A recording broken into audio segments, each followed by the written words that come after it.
Hi,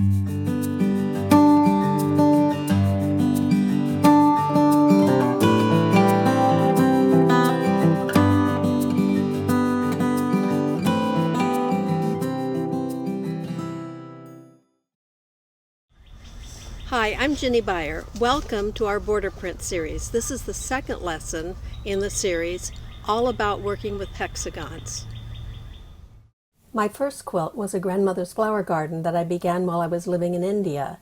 It's made entirely with hand block printed Indian fabrics that I found at the local marketplace. And therein began my love affair with hexagons in patchwork design.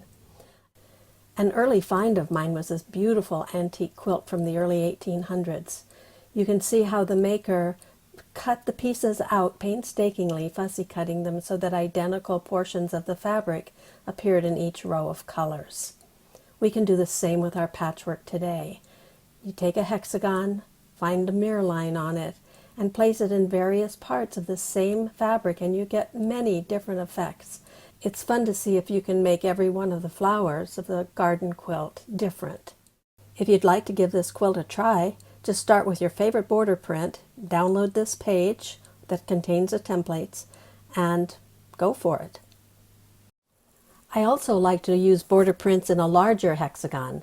This one is 6 inches from one flat side to the opposite flat side. You divide it diagonally from the angles and create 6 smaller triangles. Make a template from one of those with the seam allowance added. Put a mirror line down the middle to use as a guide for cutting out mirror image motifs.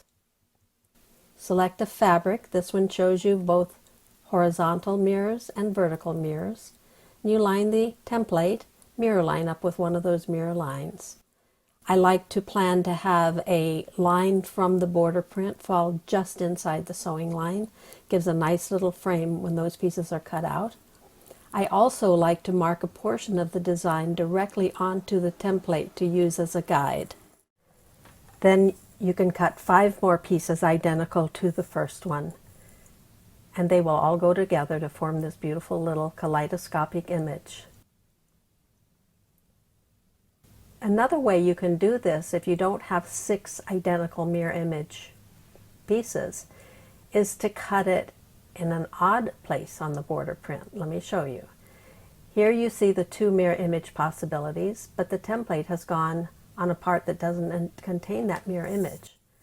So you mark a portion of the design onto there, and then because these designs are mirrored, you flip the template and find the opposite piece that is the reverse of the first one.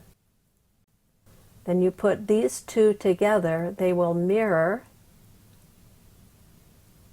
and the other edges will also mirror when those come together. So you have 3 of one motif and 3 of another motif. Now when I'm using this one particularly, but in general with hexagons, I like to have the point at the top. So I usually orient it this way. It makes it more pleasing. You can see this with the 3 matching, 2 sets of 3 matching compared to the 6 matching. Just a different design, creating another effect. We've created this template that gives you the perfect hexagon with 6 inches across from straight side to straight side. If you didn't want to make your own template, this will work. It has the mirror line already marked on it, and it also has the holes that you can mark through to get the intersections of your pieces as you're sewing them together. So I challenge you just to start making hexagons.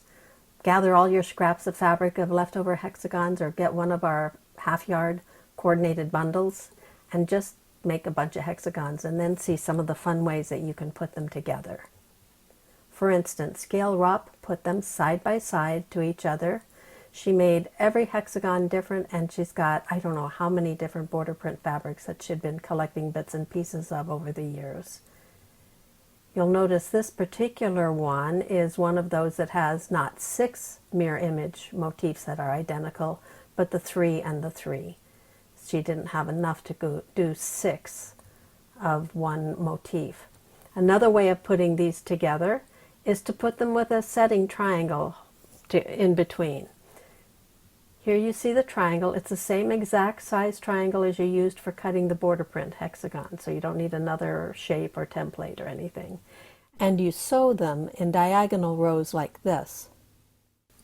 Another way of putting the hexagon together would be to have a sashing of sorts going between the hexagons. Here you see that, the black cut from that template. Or I find that a little stark, and I would prefer trying it with one of our mini stripes. You take a double row of striped fabrics, center the mirror line along between two diamonds or in the middle of two diamonds, and you get several cut from one strip of the fabric. Here you see the stripe, and here it is put together in the quilt. You see where these come together. As complex as it looks, it's just this single piece that's repeated throughout. This quilt is done with all the same border print, but it's a lot of fun if you play around with different ones as well. Here you see the difference between the solid black and the mini stripe. Which one do you prefer? I personally like the one on the right better, but I do also like it with more fabrics, not just the one fabric used, such as what I've done here. Now you may wonder how you're going to set this together. You separate them and do it by rows, the way you see here. It's a lot of set-in seams, but you can work with those. There's a video on our website under quilting tips on how to do set-in seams if you've never done it before. Here are 2 pages that you can download with templates on it if you want to try one of the examples that we've shown in this video lesson on border print hexagons.